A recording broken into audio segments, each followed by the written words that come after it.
Start करते हैं class 12 chapter 9 differential equations exercise 9.4 for each of the differential equations in exercises 1 to 10 find the general solution. देखिए 1 से लेकर 10 तक questions में डिफरेंशियल इक्वेशन आपको गिवन है, आपको उनका जनरल सॉल्यूशन फाइंड आउट करना है। तो जनरल सॉल्यूशन वो होता है जिसमें उतने आर्बिट्रेरी कांस्टेंट रहते हैं जितने ऑर्डर का आपका डिफरेंशियल इक्वेशन रहता है। मतलब डिफरेंशियल इक्वेशन में हाईएस्ट ऑर्डर का जो डेरिवेटिव होगा अगर फर्स्ट ऑर्डर का है तो जनरल सॉल्यूशन में एक आर्बिट्रेरी कांस्टेंट आएगा, सेकंड ऑर्डर का रहेगा तो 2 आएंगे, थर्ड ऑर्डर का रहेगा तो 3 आएंगे। Question number 9 dy by dx is equal to sin inverse x। देखिए एक डिफरेंशियल इक्वेशन दिया हुआ है। डिफरेंशियल इक्वेशन को सॉल्व करने के लिए अभी अपने पास में 3 फॉर्मेट है। एक है dy by dx is equal to f of x हो, एक है dy by dx is equal to f of y हो, और एक है variable separable form dy by dx is equal to f of x into f of y। तो ये 3 format में से कोई एक फॉर्मेट रहेगा, उसको अपने को पहचानना है और उसके अकॉर्डिंग फिर अपन काम करेंगे। तो यहाँ देखो ये dy by dx is equal to sin inverse x दिख रहा, इसको f of x समझ लो आप। तो dy by dx is equal to f of x आपको गिवन है। तो फर्स्ट वाला जो फॉर्म है आपका dy by dx is equal to f of x उस टाइप का है। तो इसको सॉल्व करने के लिए क्या करते हैं, ये dy को यहीं रहने दो और dx को इधर क्रॉस मल्टीप्लाई कर दो। तो विच एम्प्लाइज dy यहीं रह जाएगा is equal to sine inverse x और ये dx। dy by dx is equal to f of x था तो मैंने dx को इधर साइन इनवर्स x के साइड कर दिया। अब इधर dy है इधर dx है, दोनों को इंटीग्रेट कर लेते हैं, दोनों साइड को integrating on both the sides, दोनों साइड्स को इंटीग्रेट कर लो। तो ये इंटीग्रल ऑफ dy हो जाएगा is equal to integral of sine inverse x और ये dx। ऐसा आ गया। अब देखिए विच एम्प्लाइज y का इंटीग्रल ऑफ dy तो y हो जाएगा इज इक्वल टू, अब देखिए साइन इनवर्स x इंटीग्रेशन के अंदर आ गया। अब इसका इंटीग्रेशन भी अपने को पता नहीं है तो इसको अपन 2 तरीके से कर सकते हैं। एक तो अपन इसमें 1 का इंटू कर ले और 2 फंक्शन आ जाए तो प्रोडक्ट रूल ऑफ इंटीग्रेशन या इंटीग्रेशन बाय पार्ट से कर सकते हैं, लेकिन उससे भी अच्छा आ जाएगा। अपने को 2 फंक्शन चाहिए तो अपन अगर इस साइन इनवर्स x को टी पुट कर दे तब भी अगर सॉल्व करेंगे तो ऑटोमेटिक 2 फंक्शन बन जाएंगे यहाँ पे। तो इससे ज़्यादा कैलकुलेशन आसान पड़ेगा तो मैं 1 का मल्टीप्लाई नहीं करता हूँ, उससे भी कर सकते हैं, आंसर वही आएगा। तो मैं डायरेक्ट इस साइन इनवर्स x को टी पुट कर लूँ, इसको ऐसे ही रहने दो साइन इनवर्स x और ये dx। अब मैं क्या करता हूँ साइन इनवर्स x को टी पुट कर देता हूँ, put sine inverse x is equal to t. यहाँ से वैल्यू निकाल लेते हैं, sine inverse x is equal to t है तो x is equal to sine t हो जाएगा। अब देखो इधर t का फंक्शन बन गया साइन टी, हम इसको t के रेस्पेक्ट में डिफरेंशिएट कर लेते हैं तो इधर dx बाय dt आ जाएगा और साइन t का t के रेस्पेक्ट में डिफरेंशिएशन हो जाएगा। तो हम dx की वैल्यू t के टर्म में निकाल देंगे, t और dt में। तो इसको t के रेस्पेक्ट में डिफरेंशिएट कर लो आप, differentiating with respect to t। तो x का t के रेस्पेक्ट में dx बाय dt हो जाएगा is equal to sine t का t के रेस्पेक्ट में डिफरेंशिएशन cos t हो जाएगा। अपने को चाहिए साइन इनवर्स x को तो t रखेंगे, ये dx की वैल्यू चाहिए तो dx कहीं रहने तो dt को क्रॉस मल्टीप्लाई कर दो। तो which implies dx is equal to cos t into dt। देखो dx के प्लेस पे cos t dt रख देते और साइन इनवर्स x को t रखे तो ऑटोमेटिक 2 फंक्शन बन जाएंगे। तो therefore y is equal to integral of sine inverse x को आपने t लिए इनटू ये dx को आप cos t dt रख। देखो 2 फंक्शन बन गए यहाँ प्रोडक्ट में, बन गए t और cos t। अगर अपन ऐसा नहीं करते पुट करके तो आप साइन इनवर्स x में 1 का इंटू करके आइलेट का यूज करके इंटीग्रेशन बाय पार्ट से भी कर सकते हैं, लेकिन 1 का इंटू करके करते तो कैलकुलेशन थोड़ा सा बड़ा हो जाता है, इसलिए मैंने ऐसा कर दिया। ऐसा भी कर सकते हैं। अब t into cos T D T 2 function product में आ गया। जब 2 फंक्शन प्रोडक्ट में आ गए तो इंटीग्रेशन बाय पार्ट्स लगाएंगे और इंटीग्रेशन बाय पार्ट्स के लिए हमको फर्स्ट फंक्शन के सिलेक्शन की जरूरत पड़ेगी। तो फर्स्ट फंक्शन को हम आइलेट की हेल्प से सिलेक्ट कर लेते हैं, आइलेट। देखो इनवर्स ट्रिग्नोमेट्रिक फंक्शन दिख रहा है कि आपको इसके अंदर नहीं है, लॉगरिथमिक फंक्शन है क्या इसके अंदर नहीं है, एल्जेब्रिक फंक्शन है क्या इसके अंदर है, ये जो t है ये एल्जेब्रिक फंक्शन है। तो इस t को फर्स्ट फंक्शन ले लो, जब ये फर्स्ट हो जाएगा तो cos t आपका सेकंड हो जाएगा। हो गया फर्स्ट फंक्शन का सिलेक्शन, फर्स्ट के बाद बच्चे वाले को सेकंड ले। अब इसमें हम इंटीग्रेशन बाय पार्ट्स का यूज कर लेते हैं। ये y के इक्वल चल रहा है, तो y is equal to first function t integration of second function cos t dt minus integration का sine d by dt first function t integration of second function cos t dt और ये पूरे का dt और dt लिख दिया मैंने ऊपर। ये अपन ने इंटीग्रेशन बाय पार्ट्स में वैल्यू रखे, IBP बोल सकते हैं इसको सॉल्व कर दो। ये t cos t का इंटीग्रेशन sin t हो जाएगा माइनस इंटीग्रेशन t का डिफरेंशिएशन 1 cos t का इंटीग्रेशन sin t और ये dt। चलिए इसको और सॉल्व करते हैं आगे। ये y के इक्वल चल रहा है, y is equal to t into sine t minus ये साइन टी हो गया, 1 का इंटू करेंगे तो sine t dt, sine t का इंटीग्रेशन माइनस कॉस टी होता है और ये माइनस है तो minus minus plus cos t हो जाएगा। देखो इंटीग्रेशन के साइन हट गए तो प्लस सी लगा दो। अब t की वैल्यू है अपने पास में साइन इनवर्स x और साइन t की वैल्यू है x, दोनों वैल्यू रख दो। तो which implies y is equal to t के प्लेस पे रख दो साइन इनवर्स x और साइन t के प्लेस पे रख दो x प्लस, अब अपने पास में cos t की वैल्यू नहीं है, अपने पास sin t की वैल्यू है तो cos t को under root 1 minus sine square t लिख लेते हैं, plus under root 1 minus sine square t और ये plus c, which implies y is equal to x को पहले लिख लो x into sine inverse x plus under root 1 minus sine square t. देखो sine t is equal to x है तो sign square t आपका एक्स स्क्वायर के equal, x square और ये प्लस, बस it should be the required general solution of given differential equation. y is equal to x sine inverse x plus under root 1 minus x square plus c, ये आपके given differential equation का solution हो गया। y is equal to x sine inverse x plus under root 1 minus x square plus c. Answer दिखाता हूं मैं आपको, ये रहा 9 number, y is equal to x sine inverse x plus under root 1 minus x square plus c. देखिए मैंने यहाँ पे साइन इनवर्स एक्स को टी पुट करके किया, किसी बंदे ने इसमें 1 का इंटू करके उससे करेगा तब भी आंसर यही आएगा, इसमें थोड़ा सा कैलकुलेशन बढ़ जाएगा, ठीक है, तो ऐसा कर सकते हैं, पहले भी किया अपन ने ऐसे बहुत से क्वेश्चन। चलिए देखिए question number 10, e raise to x tan y dx plus 1 minus e raise to x into sec square y dy is equal to 0। देखो ये एक डिफरेंशियल इक्वेशन दिया हुआ है,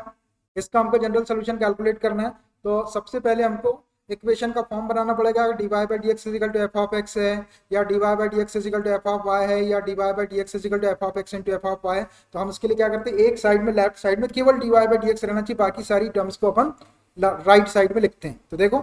यहाँ पर dy बाई डी एक्स दिख रहा है तो ये वाली टर्म को यहीं रहने देता हूँ, ये dx वाली को पहले इधर शिफ्ट कर लेता हूँ, फिर dx को नीचे लाके इधर dy बाई डी एक्स बनाना है, फिर आगे की बात आगे करेंगे। Which implies 1 minus e raise to x into sec square y और ये डी वाई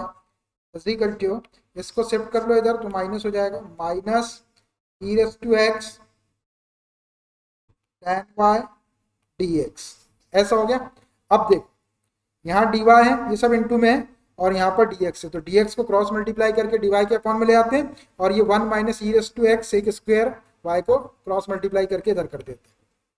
अपना टारगेट है पहले d y by d x बनाना, तो which implies dy by dx is equal to, minus ऐसे ही रहेगा,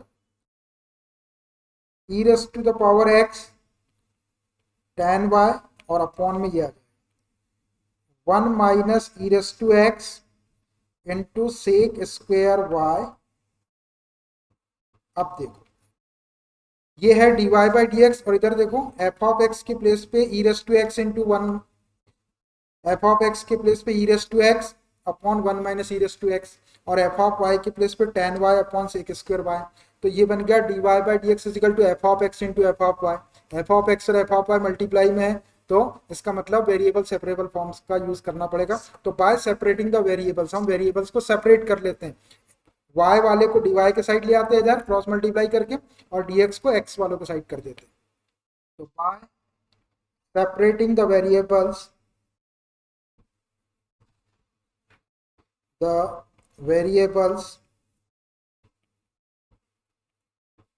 by separating the variables। देखो dy ही रहेगा, इधर से tan y नीचे आएगा और sec स्क्वायर y ऊपर जाएगा। ये हो जाएगा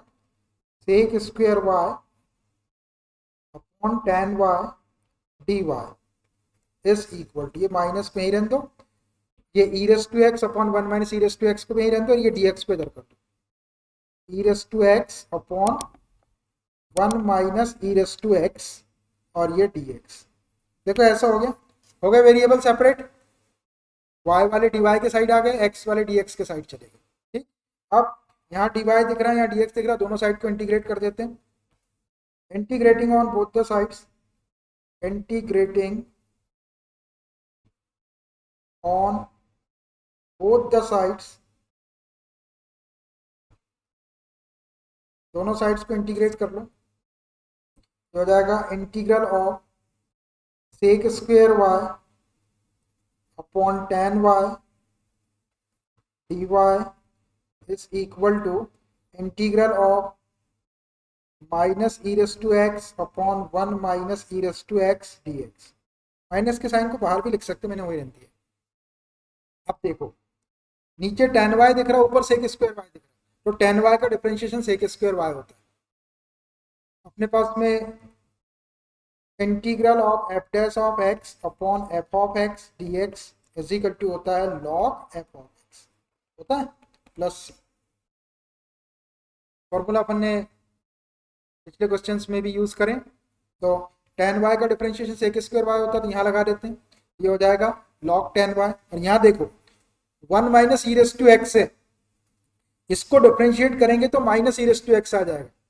देखो 1 का 0 हो जाएगा, ये माइनस साइन सामने रहेगा, ई रेस टू एक्स का ई रेस टू एक्स, तो minus e raise to x आ जाएगा। कहने का मतलब integral of f dash of x upon f of x dx वाला फॉर्मूला यहाँ भी लगा सकते हैं। दोनों साइड लगा देंगे, मैं फॉर्मूला लिख देता हूँ यहाँ।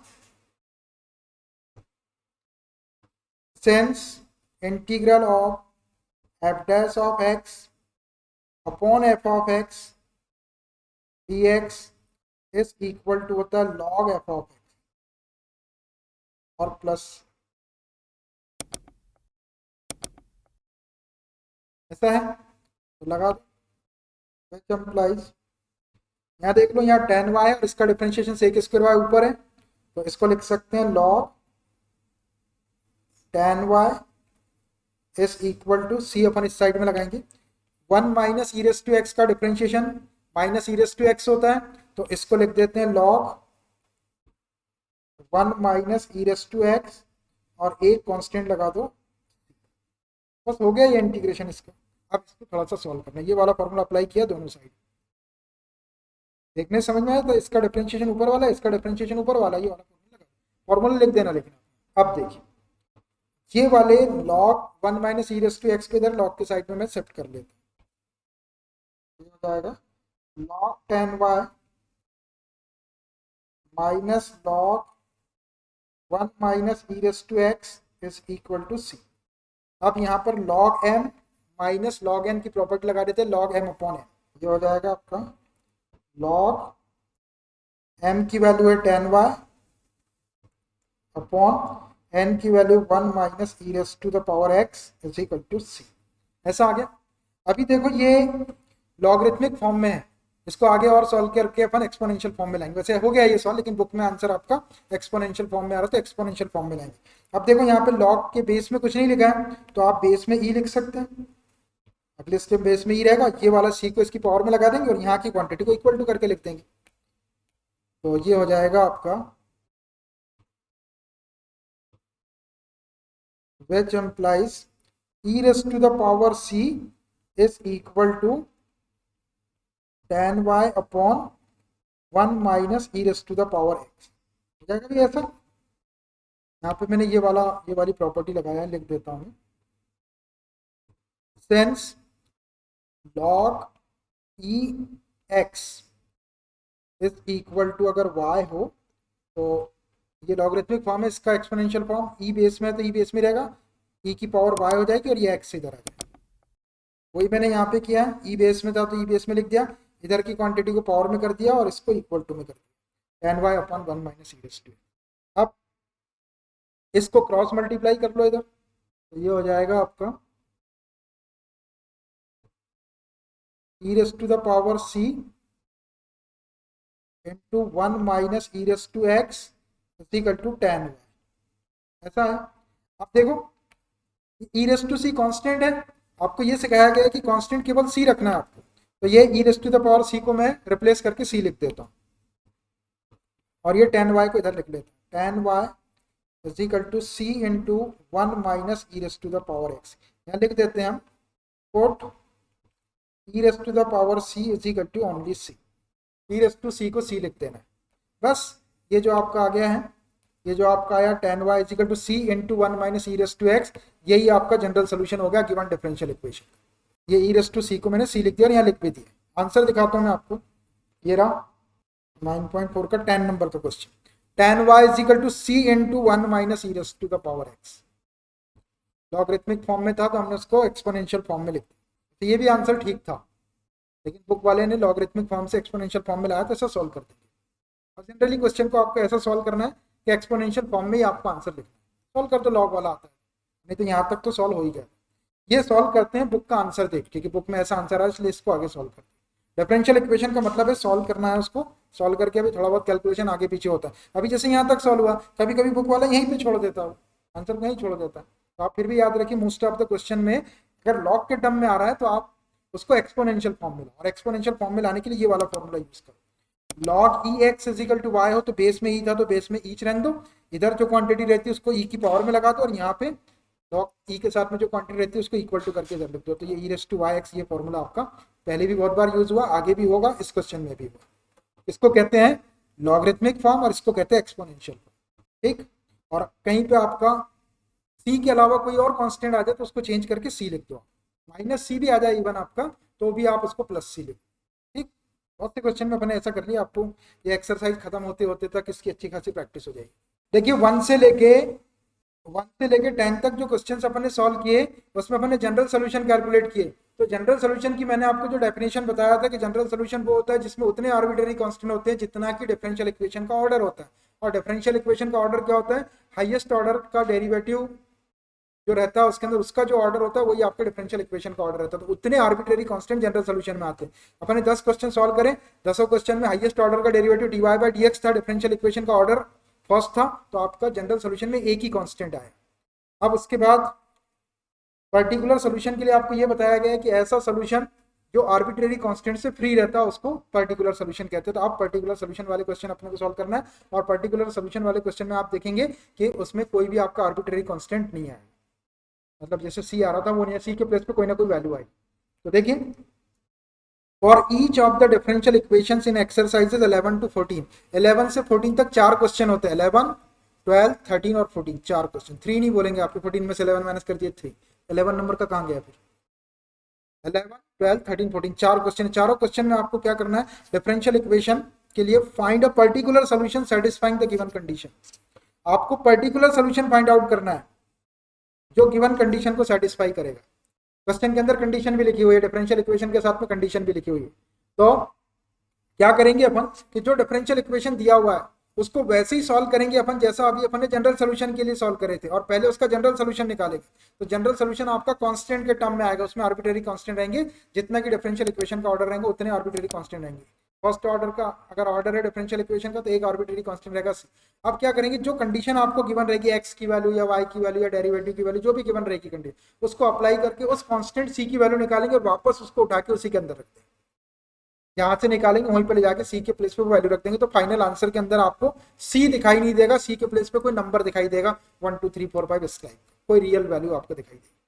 तो जो सोल्यूशन आएगा वो आर्बिट्रेरी कांस्टेंट से फ्री रहेगा और उसी को कहते हैं पर्टिकुलर सोल्यूशन। ठीक है, चलिए क्वेश्चन नंबर 11,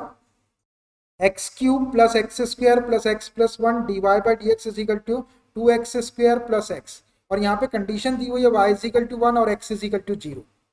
ये y इज इक्वल टू 1 और x इज इक्वल टू 0, ये अपने को c की वैल्यू निकालने में हेल्प करेगा। मतलब निकालना आपको पहले जनरल सोल्यूशन है, जो जनरल सोल्यूशन आएगा उसमें y के प्लेस पे 1 और x के प्लेस पे 0 रख के सॉल्व करके c की वैल्यू निकालेंगे और उसको वापस उठा के उसी के अंदर रख देंगे। तो जो सोल्यूशन आएगा वो आर्बिट्रेरी कांस्टेंट से फ्री रहेगा और उसी को पर्टिकुलर सोल्यूशन बोले। तो अब ये इक्वेशन अपने सामने, इसको सॉल्व करना है। तो इक्वेशन को सॉल्व करने के लिए आपको फिर से वही टेक्निक लगाना है कि लेफ्ट साइड में केवल dy बाई dx होना चाहिए, is equal to f of x रहेगा या एफ ऑफ वाई रहेगा या f of x into f of y रहेगा। अपने पास में तीन फॉर्मेट है अभी और तीन फॉर्मेट को अपन जैसा सॉल्व करते वैसे ही सॉल्व करें। तो यहाँ मैं पहले इक्वेशन को ले लेता हूँ, x cube plus x square plus x plus 1, ये d y by d x is equal to 2x square plus x, ये इक्वेशन है। अब देखो अपने को लेफ्ट साइड में केवल d y by d x चाहिए थी, इनटू में इतना पूरा फैक्टर दिख रहा, इसको क्रॉस मल्टीप्लाई करके नीचे ले आओ पहले, which implies d y by d x बच गया इधर is equal two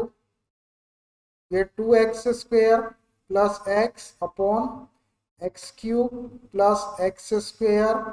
plus x plus 1। अब देखो इधर d y by d x और ये एफ ऑफ एक्स के फॉर्म में, पूरा एक्स ही एक्स दिख रहा है आपको, ये एफ ऑफ एक्स। तो फॉर्मेट क्या बना, d y by d x is equal to f of x, d y by d x is equal to f of x हो तो क्या करते हैं, डी एक्स क्रॉस मल्टीप्लाई करके क्या करते हैं, विच एम्प्लाइज ये डी वाई को ही रहने दो, is equal to 2x square plus x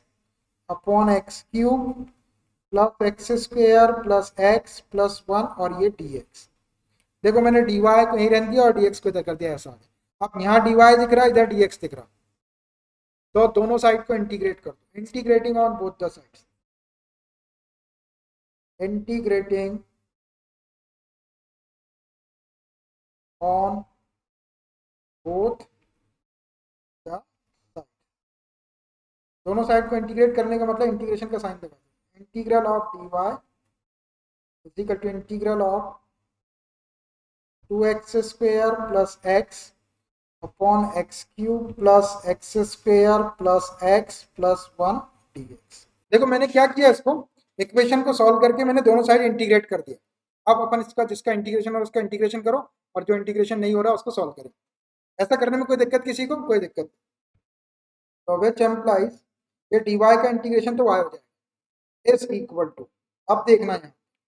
integral of 2x square plus x upon x cube plus x square plus x plus 1 dx। इसका इंटीग्रेशन तो नहीं है अपने पास, लेकिन डिनोमिनेटर में देखो चार टर्म दिख रही है,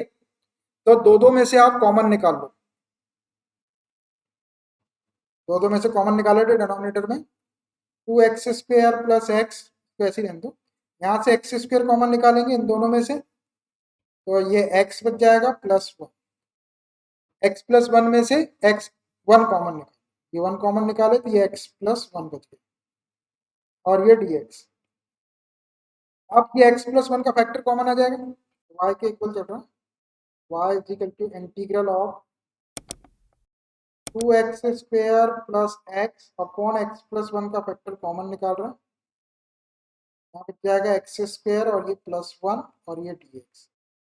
देखो भाई ऐसा बच गया, 1 लिखा है, थोड़ा सा चीज लिख लो इसको, x plus 1 into x square plus 1 और न्यूमरेटर में दिख रहा 2x स्क्वायर प्लस एक्स। अब देखो ये 2x स्क्वायर प्लस एक्स ये पॉलिनोमियल है, इसकी डिग्री 2 है, डिनोमिनेटर में अगर ब्रैकेट खोलते हैं अपन, ये खुला था तो कितनी हाईएस्ट पावर थी, 3 थी, तो न्यूमरेटर की डिग्री 2 है, डिनोमिनेटर की डिग्री 3 है। जब न्यूमरेटर की डिग्री डिनोमिनेटर की डिग्री से कम रहती है तो ये प्रॉपर फ्रैक्शन रहता है, तो प्रॉपर फ्रैक्शन, और नीचे फैक्टर्स बने हुए हैं तो अपन इसको पार्शियल फ्रैक्शन की हेल्प से सॉल्व कर लेंगे। इसको लिख दो आप प्रॉपर फ्रैक्शन, प्रॉपर फ्रैक्शन है ये प्रॉपर फ्रैक्शन। अब इस प्रॉपर फ्रैक्शन को पार्शियल फ्रैक्शन की हेल्प से अपन इसका इंटीग्रेशन करें। पार्शियल फ्रैक्शन के बाद में इंटीग्रेशन आपको मालूम है, पार्शियल फ्रैक्शन के बाद ऐसे फॉर्म में आ जाता है जिसका इंटीग्रेशन आपको पता रहता है। मैं इसको अगले पेज में ले लेता हूँ। देखो कर रहे थे अपन डिफरेंशियल इक्वेशन सॉल्व, अभी कहीं के कहीं पहुंच जाते क्वेश्चन, अभी पार्शियल फ्रैक्शन में चला गया क्वेश्चन। अब इसको पार्शियल फ्रैक्शन से बस सॉल्वर करना है अपने को, सॉल्व करके वैल्यू निकाल के रखेंगे तो y की वैल्यू आ जाएगी, यही अपना जनरल पर्टिकुलर सोल्यूशन। ये y की वैल्यू आ जाएगी तो पहले जनरल सोल्यूशन आएगा, फिर जो कंडीशन थी उसको अप्लाई करेंगे तो पर्टिकुलर सोल्यूशन के लिए c की वैल्यू निकाल के उसके अंदर रख देंगे जनरल सोल्यूशन में, तो वही पर्टिकुलर सोल्यूशन। तो अब देखो इसको प्रॉपर फ्रैक्शन बोल दिया मैंने, तो इसकी पार्शियल फ्रैक्शन अपन सपोज कर लेते हैं, फिर y के अंदर रख देंगे। Let 2x square plus x upon x plus one into x square plus one is equal to, अब देखो डिनोमिनेटर की डिग्री 3 है तो 3 कांस्टेंट सपोज करना पड़ेगा, तो a अपॉन ये लीनियर फैक्टर ले लेते पहला वाला, a upon x plus one plus, अब ये वाला फैक्टर देखो एक्स स्क्वायर प्लस वन, ये क्वाड्रेटिक फैक्टर, आपको मालूम है कि क्वाड्रेटिक फैक्टर के ऊपर 2 कांस्टेंट लेना पड़ता, पहले कांस्टेंट में एक्स का मल्टीप्लाई करना पड़ता, तो a अपन ले चुके तो बी एक्स प्लस सी और upon x square plus one, इसको इक्वेशन नंबर 1 दे, ए बी सी की वैल्यू निकाल के यहाँ रखेंगे और फिर ये वाली वैल्यू उठा के यहाँ रख देंगे तो उसका इंटीग्रेशन आसानी से हो जाएगा। तो अब ये ए बी सी 3 कांस्टेंट इसलिए क्योंकि डिनोमिनेटर की डिग्री 3 थी, ये b x plus c upon x square plus one इसलिए लिया गया क्योंकि ये जो फैक्टर था ये क्वाड्रेटिक है, क्वाड्रेटिक के ऊपर 2 कांस्टेंट लेना पड़ता है। तो आप एबीसी की वैल्यू निकालने के लिए अपन क्या करते हैं कि राइट साइड के डिनोमिनेटर में जितने फैक्टर्स हो उन सबका मल्टीप्लाई कर देते हैं, दोनों साइड करो मल्टीप्लाई, तो which implies x plus one into x square plus one का मल्टीप्लाई करेंगे तो ये कैंसिल हो जाएगा, क्या बचेगा 2x square plus x is equal to, यहाँ मल्टीप्लाई करें तो एक्स प्लस वन वाला कैंसिल हो जाएगा, एक्स स्क्वायर प्लस वन का ए में इंटू हो जाएगा, a into x square plus one plus ये x square plus one cancel हो जाएगा, एक्स प्लस वन का बी एक्स प्लस सी में इंटू, तो b x plus c into x plus one, इसको इक्वेशन सेकंड दे देते हैं। अब एबीसी की वैल्यू निकालने के लिए अपन एक एक फैक्टर को जीरो रखते जाते हैं। अब पहला फैक्टर देखो यहाँ पे एक्स स्क्वायर प्लस वन, ये क्वाड्रेटिक फैक्टर है, आपको ये मालूम है कि क्वाड्रेटिक फैक्टर को जीरो के इक्वल पुट नहीं करते, अपन क्यों नहीं करते, क्योंकि एक्स स्क्वायर प्लस वन को जीरो पुट करेंगे तो x square is equal to minus one होगा जो पॉसिबल नहीं होगा, या x is equal to under root minus one आएगा जो इमेजनरी नंबर या नॉट रियल नंबर है, तो इसको अपन जीरो पुट नहीं करेंगे क्योंकि क्वाड्रेटिक फैक्टर है। याद आया, पहले भी करे अपन ने पार्शियल फ्रैक्शन जब इंटीग्रेशन कर रहे थे तब। उसके बाद में ये x दिख रहा और एक x प्लस वन दिख रहा, तो पहले मैं x प्लस वन को जीरो पुट कर देता हूँ तो उससे एक वैल्यू सीधी आ जाएगी, फिर x को जब अपन जीरो पुट करेंगे तो आपको जो वैल्यू आ जाएगी वाली वैल्यू भी रखना पड़ेगा, और एक आध कांस्टेंट की वैल्यू बचेगी तो अपन कोई भी वैल्यू रख सकते हैं। पार्शियल फ्रैक्शन के ऊपर पूरी एक एक्सरसाइज की है अपन, ये ना। चलिए तो मैं पहले x प्लस वन को जीरो पुट कर देता हूँ, put x plus one is equal to zero, तो x की वैल्यू भी निकालना पड़ेगा, x is equal to minus one, जहां आपको x प्लस वन दिख रहा है वहां जीरो रख दो और जहां x दिख रहा हो माइनस वन रख दो, इसी सेकंड इक्वेशन में रखो, तो ये 2 इंटू एक्स की वैल्यू माइनस वन रखेंगे इसका स्क्वायर प्लस एक्स की value minus one is equal to a into x square करेंगे माइनस वन का स्क्वायर करेंगे तो वन हो जाएगा प्लस वन, और प्लस देखो ये x प्लस वन है यहाँ पे, ये जीरो रखेंगे तो ये पूरा जीरो हो जाएगा, बी एक्स प्लस सी वाली टर्म ये पूरी जीरो होगी, इसको सॉल्व कर लो तो ए की वैल्यू आ जाएगी, ये माइनस वन का स्क्वायर करेंगे तो प्लस वन हो जाएगा, प्लस वन का टू में इंटू करेंगे तो टू, और ये minus one equal to one plus one two a, तो ये टू माइनस वन कर देंगे तो one equal to two a, तो ए इजिकल टू कितना हो जाएगा one upon two, a equal to one upon two, a की वैल्यू तो आ गई, देखो अपन एक्स प्लस वन को जीरो रख दिया, अब ये एक्स को भी जीरो रख दो, put x is equal to 0 in equation second, रखो सेकंड इक्वेशन में जीरो x के प्लेस पे, और ये जो a की वैल्यू आ गई है आपकी इसको भी रखना पड़ेगा, तो ये 2x square 2 into x square zero plus x की value zero is equal to a की वैल्यू रख दो वन अपॉन, x की value zero square zero plus one plus ये x की वैल्यू यहाँ जीरो रखेंगे तो ये बी एक्स जीरो हो जाएगा, c बचेगा जीरो प्लस सी, और ये x की वैल्यू यहाँ जीरो रख देंगे तो ये जीरो प्लस वन, सॉल्व कर दो इसको तो c की वैल्यू आ जाएगी, टू इंटू जीरो करेंगे और जीरो प्लस करेंगे तो जीरो हो गया total, equal to one upon two का वन में इंटू करेंगे तो वन अपॉन टू, और ये c का इंटू वन में करेंगे तो plus C, one upon two को इधर शिफ्ट कर दो तो c is equal to minus one upon, देखो a की वैल्यू आ गई वन अपॉन टू, सी की वैल्यू माइनस वन, अब b की वैल्यू बच गई, फैक्टर अपने पास में खत्म हो गया, x प्लस वन को भी जीरो रख दिया, x को भी जीरो रख दी, तो अब अपन ने क्या क्या रख लिया, x is equal to minus one को भी जीरो रख दिया और x इजिकल टू जीरो को भी, x इजिकल टू जीरो पे रख दिया, अब माइनस वन और जीरो छोड़ के आप x की कोई भी वैल्यू रख दो, प्लस वन रख देता हूँ दोनों साइड में, कोई भी रख सकते हैं आप, दोनों साइड में रख रहे तो कोई फर्क नहीं पड़ता, तो put x is equal to one in equation second equation में x के प्लेस से वन रख, तो यहाँ रखेंगे 2 इंटू वन स्क्वेयर करेंगे तो 1 प्लस एक्स की value 1 is equal to, a की वैल्यू रखना पड़ेगा, जो वैल्यू आ गई वो भी रखना पड़ता है, 1/2 और एक्स की वैल्यू 1 रख लो, 1 स्क्वेयर 1 प्लस 1 प्लस बी की वैल्यू निकालना है अपने को, बी वैसी रहेगा, और एक्स की वैल्यू 1 प्लस सी की वैल्यू -1/2 तो -1/2 इंटू एक्स प्लस 1, एक्स की वैल्यू 1 प्लस 1। देखो इसको सॉल्व करेंगे तो बी की वैल्यू जो वैल्यू आ गई थी, जब अपन अपने मन से वैल्यू रखते हैं तो आपको जो वैल्यूज आ गई है आपके जिन कांस्टेंट की उसको भी रखना पड़ता है। इसको आगे सॉल्व कर देता हूँ मैं, विच एम्प्लाइज, ये क्या हो जाएगा, 2 1 2 प्लस 1 3 हो गया इधर, इज इक्वल टू, ये 2 है और ये 1/2 सामने है, 1 + 1 2 को 2 से कैंसिल कर देंगे तो 1 हो जाएगा, ये 1 और प्लस ये 1 और 1 2 हो जाएगा, 2 का इंटू इस ब्रैकेट में कर देता हूँ तो प्लस 2 भी हो जाएगा, और -1/2 में 2 का इंटू करेंगे तो 2 से 2 कैंसिल होकर -1 हो जाएगा। इसको सॉल्व करके बी की वैल्यू निकालना है, ये -1 और +1 को तो कैंसिल कर लो, तो 3 = 2b, तो b = क्या हो जाएगा, b = 3/2, ये b की वैल्यू भी आ गई 3/2। कैसा भी सॉल्व करो आप, इससे कुछ फर्क नहीं पड़ता, लेकिन वैल्यू आपकी सही है। अब ये ए बी और सी की वैल्यू उठा के इक्वेशन फर्स्ट में यहाँ रख देते हैं, ये वाले इक्वेशन को उधर ले लेता हूँ, फर्स्ट वाले को ये यहाँ ले लिया मैंने, इसको हटा दूँ, from equation first 2x² plus x upon x plus 1 into x² plus 1 is equal to a upon x plus 1, a की वैल्यू कितनी है देख लो, a की वैल्यू 1/2 into x plus 1 plus bx plus c, तो b की वैल्यू कितनी है 3/2, तो 3/2x, और c की वैल्यू कितनी है, c की वैल्यू है -1/2 और नीचे आपका x² प्लस 1। देखो मैंने इस इक्वेशन में वैल्यू रखी है, इसको हटा देता हूँ, इसको थोड़ा सा सॉल्व कर लो फिर आई में रखेंगे, which is equal to 1/2 into x plus 1 plus, यहाँ पे 2 एलसीएम ले लेते हैं, उसको नीचे लिख रहा हूँ मैं, ये x² प्लस 1 के साथ में 2 एलसीएम लिए तो ये 3x हो जाएगा, और ये -1, देखो ये आ गई आपकी 2x² plus x upon x plus 1 into x² plus 1 की ये वाली वैल्यू, इस वैल्यू को उठा के ये यहाँ पर y = 2x² integral of 2x² plus x upon x plus 1 x² plus 1 dx यहाँ रख रहा हूँ, तो देयरफॉर y = ये आ गया integral of 1/2 into x plus 1 plus 3x minus 1 upon 2 into x² plus 1 और ये पूरे का dx,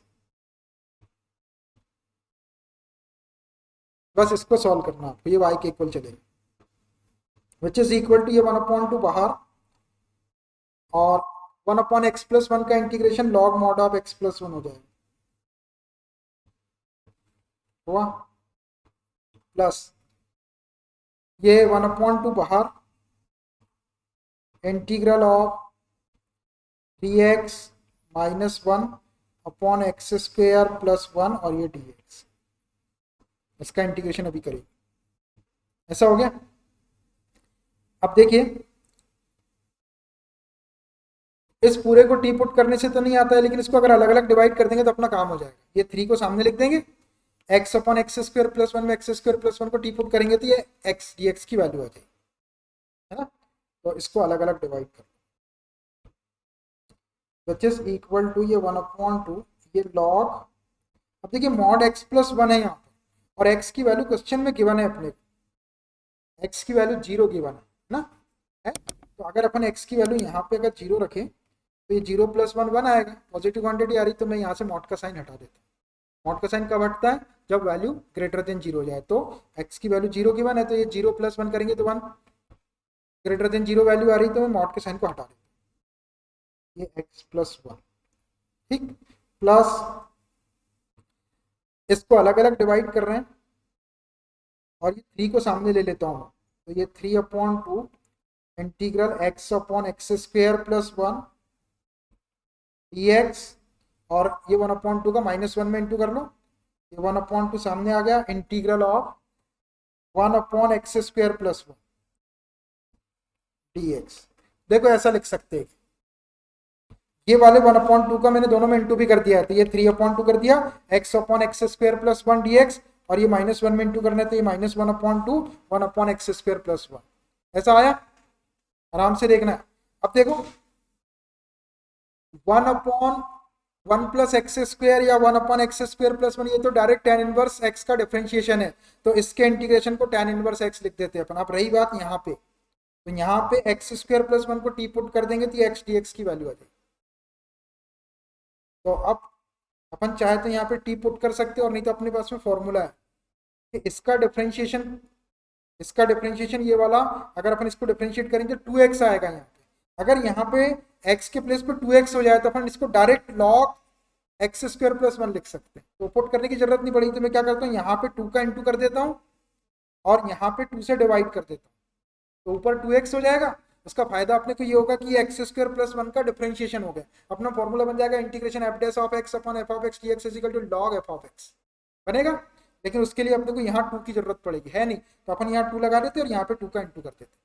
तो आपको पुट करने की जरूरत नहीं पड़ेगी। और अगर आपको पुट करके करना है तब भी करो, इसको टी पुट करेंगे तो डिफरेंशिएशन करने भी आएगा, अभी लंबा पड़ेगा, अपने पास में फॉर्मूला है तो मैं वैसा कर देता हूँ। ये 1/2 log x प्लस 1 प्लस ये 3/2, और मैं यहाँ पे 1/2 का मैंने नीचे इंटू कर दिया, 1/2 से डिवाइड कर दिया, इसको 2x लिख दिया,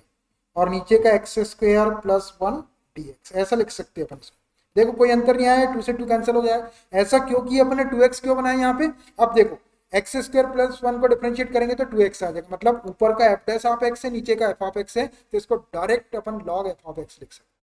फॉर्मूला लिख देंगे हम। और ये -1/2, ये -1/2, और ये 1 upon integration of 1 upon x square plus 1, ये 1 अपॉन एक्स स्क्वायर प्लस 1 या 1 upon 1 plus x square, tan inverse x का डिफरेंशिएशन है, तो इसका इंटीग्रेशन में tan इनवर्स x लिखते हैं, tan inverse x।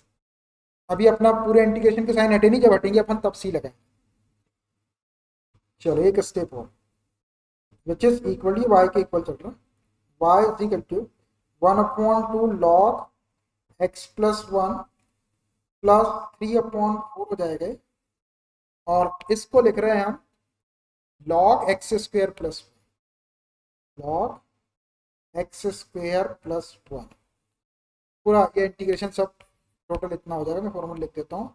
-1/2 tan inverse x और प्लस c लगा दो। यहाँ पे मैंने फॉर्मूला यूज किया है ये वाला, since integration f dash of x upon f of x dx is equal to log f of x plus c। ये फॉर्मूला अपन ने पहले भी यूज किया, इसलिए मैंने कर दिया, और किसी को नहीं याद आ रहा है तो वो नीचे वाले को टी पुट करके इसको सॉल्व कर ले। अभी इसको और सॉल्व कर, चलिए मैं अगले पेज में ले लेता हूँ इसी को। देखिए वही वाले स्टेप को मैंने यहाँ पे ले लिया है, अब इसको थोड़ा सा सॉल्व करके लिखते हैं। y is equal to 1/2 log x plus 1 plus 3/4 log x square plus 1 minus 1/2 tan inverse x plus c। तो यहाँ से देखो 1/2 और 3/4 में से क्या कॉमन निकल जाएगा, 1/4 कॉमन निकाल दो, which implies y is equal to 1/4 common निकाल दिए, यहाँ क्या बचेगा, यहाँ 2 log x plus 1 बचेगा। देखो जब इंटू करेंगे तो ये 2 से 4 2 टाइम कैंसिल हो जाएगा, तो 1/2 log x plus 1 आ जाएगा, प्लस 3/4 में से 1/4 आपने निकाल दिया तो 3 बचेगा, log x स्क्वायर plus 1 minus 1/2 tan inverse x और प्लस c को ऐसे रहते हो गया ऐसा। अब यहां से ये 2 को इसकी पावर में लगा देते हैं और 3 को इसकी पावर में लगा देते हैं, तो और भी एक फॉर्मूला बन जाएगा आपका log m प्लस n वाला, इसलिए यहां से 1/4 कॉमन निकाले, तो ये हो गया आपका, which implies y is equal to, ये 1/4 तो बाहर है, ये हो गया log x plus 1 whole square plus log x स्क्वायर प्लस 1 की power 3, log m raise to n वाले फॉर्मूले से लिखती है हमने, -1/2 tan इनवर्स x और प्लस सी। ठीक है, चल अब यहाँ देखो ये log m plus log n equal to log m into n लिख देते हैं इसको, which implies y is equal to 1/4 है log m इंटू n, तो x plus 1 whole square into x square plus 1 whole cube, ऐसा हो गया। और -1/2 tan inverse x plus c, ऐसा आ गया भाई, आया। इसको दे दो आप इक्वेशन, कुछ भी दे दो, क्या दे दूं मैं, अपन ने क्या क्या दे दिए थे, इक्वेशन 1 2 दिए हैं पहले ना, ए दे देता हूँ, ये ए नंबर का इक्वेशन। तो ये तो आया अपना जनरल सोल्यूशन, इसमें एक आर्बिट्रेरी कांस्टेंट आ रहा सी, लेकिन अपने को कैलकुलेट करना है पर्टिकुलर सोल्यूशन जो इस आर्बिट्रेरी कांस्टेंट सी से फ्री हो, मतलब सी की वैल्यू निकाल के रखना है अपने को। तो देखो सी की वैल्यू निकालने के लिए अपने को कंडीशन क्या दी हुई है, ये है given condition y is equal to 1 और x इज इक्वल टू 0, ये दोनों वैल्यू रख देता हूँ मैं इसके अंदर, तो सी की वैल्यू आ जाएगी। पुट क्या y is equal to 1 and x is equal to 0, तो क्वेश्चन में गिवन थी आप y इज इक्वल टू 1 और x इज इक्वल टू 0 है, रख दो इसको इस पूरे के अंदर। तो y की वैल्यू रख दो आप 1 इज इक्वल टू 1/4 log